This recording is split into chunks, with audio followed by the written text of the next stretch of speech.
नमस्कार दोस्तों, स्वागत है आपका एक और नई वीडियो में। बात करेंगे कच्चे कर्मचारियों से जुड़ी ताज़ा अपडेट के साथ। तो जॉब सिक्योरिटी पर सरकार अभी अपना रुख ढीला नहीं कर रही है। सरकार अपने काम करके ही मानेगी।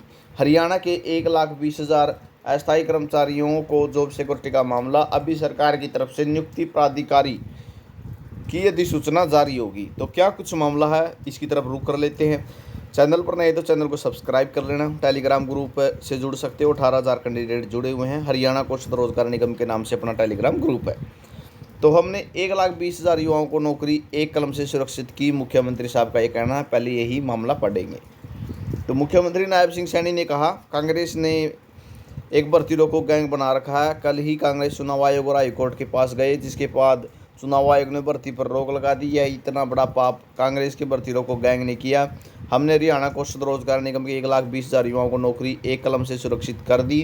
टीजीटी की भर्ती भी की है, दूसरी नौकरियां भी दी हैं, लेकिन कांग्रेस में उड्डा का भर्ती रोको गैंग काम करता है। हम भर्ती करते हैं, भर्ती रोको गैंग हाईकोर्ट पहुंच जाता है। हाल ही में युवा की भर्ती होनी थी, लेकिन यही भर्ती रोको गैंग चुनाव आयोग के पास पहुंच गया भाई।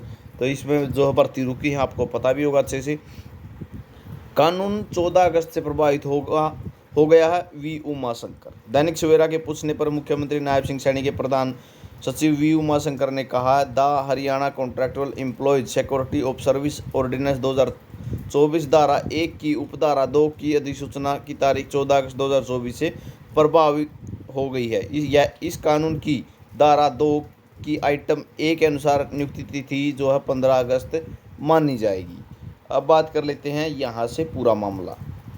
तो हरियाणा के मुख्यमंत्री नायब सिंह सैनी सरकार ने 1,20,000 अस्थायी कर्मचारियों को जॉब सिक्योरिटी देने के लिए 14 अगस्त को अधिसूचना जारी की थी।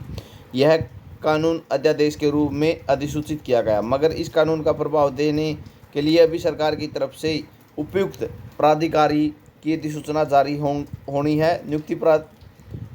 नियुक्ति प्राधिकारी को अपने अपने विभाग या बोर्ड या निगम या वैधानिक संस्था में इस कानून के तहत उन कर्मचारियों को जॉब सिक्योरिटी का पत्र जारी करेंगे जो इसके दायरे में आएंगे। यानी प्रत्येक कर्मचारी को पत्र जारी होगा कि आप इस दायरे में आ गए हैं। दैनिक सवेरा इस बिंदु पर लगातार खबरें प्रकाशित कर रहा है। दैनिक सवेरा ने मुख्यमंत्री नायब सिंह सैनी पर भी इस विषय पर कई बार प्रश्न पूछे। चूंकि यह अध्यादेश 14 अगस्त को 2024 को अधिसूचित हो गया और जॉब सिक्योरिटी प्राप्त करने वाले कर्मचारियों को नियुक्ति तिथि 15 अगस्त 2024 से मानी जाएगी। जब तक नियुक्ति प्राधिकारी की नियुक्ति नहीं हो जाती, तब तक किसी भी कर्मचारी को जॉब सिक्योरिटी का पत्र जारी नहीं हो पाएगा। तो जो नियुक्ति प्राधिकारी है, उनकी नियुक्ति का इंतज़ार रहेगा।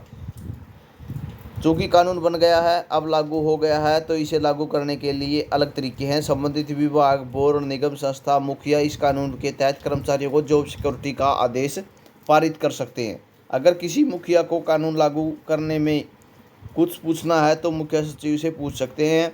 वैसे मुख्य सचिव इस कानून को लागू करने के लिए स्टैंडर्ड अपॉइंटिंग प्रोसेस यानी AOP जारी कर दें, तो सभी नियुक्ति प्राधिकारियों को एक एक कर्मचारी की जॉब सिक्योरिटी पत्र जारी करने में कोई दिक्कत नहीं होगी। तो जो चीफ सेक्रेटरी ऑफिस से है, वो AOP जारी होगी।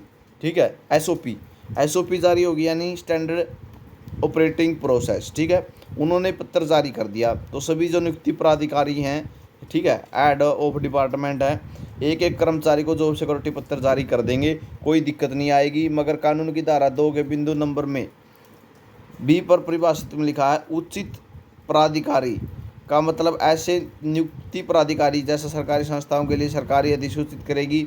इसका मतलब है कि राज्य सरकार नियुक्ति प्राधिकारी तब करेगी और उसे अधिसूचित करेगी। उसके बाद नियुक्ति प्राधिकारी संबंधित कर्मचारी का मानदेय तय करते हुए पत्र जारी करेगा और वह कर्मचारी इस कानून के तहत कवर होता है।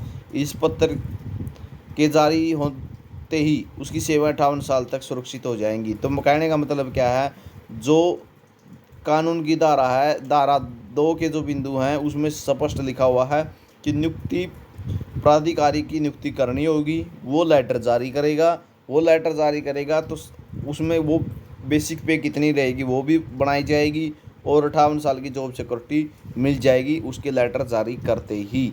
तो ये मामला है, हर उस कर्मचारी को अलग से जॉब सिक्योरिटी का पत्र मिलेगा जो कानून के दायरे में कवर होंगे। ठीक है, तो जो नियुक्ति प्राधिकारी की नियुक्ति है वो नहीं हुई है, उसकी नियुक्ति का इंतज़ार रहेगा। और ये बात यहीं पे भी लिखी गई है, नियुक्ति प्राधिकारी की अधिसूचना जारी होगी। तो ये जो नियुक्ति प्राधिकारी है इसका की नियुक्ति होने के बाद ये मामला प्रोसेस में आ सकता है, ये आपके लिए उम्मीद है। और हर अपडेट मिलती रहेगी, चैनल को सब्सक्राइब कर लेना। जब तक नियुक्ति प्राधिकारी की जो है नियुक्ति नहीं होगी तब तक दिक्कत रहेगी। और जो सचिव वाला मामला है वो प्रोसेस में नहीं आ सकता, क्योंकि कानून की धारा 2 का फिर उल्लंघन हो जाएगा अगर नियुक्ति प्राधिकारी की नियुक्ति नहीं होती है। तो ये जानकारी रहेगी। वीडियो आपने देखा इसके लिए बहुत बहुत धन्यवाद।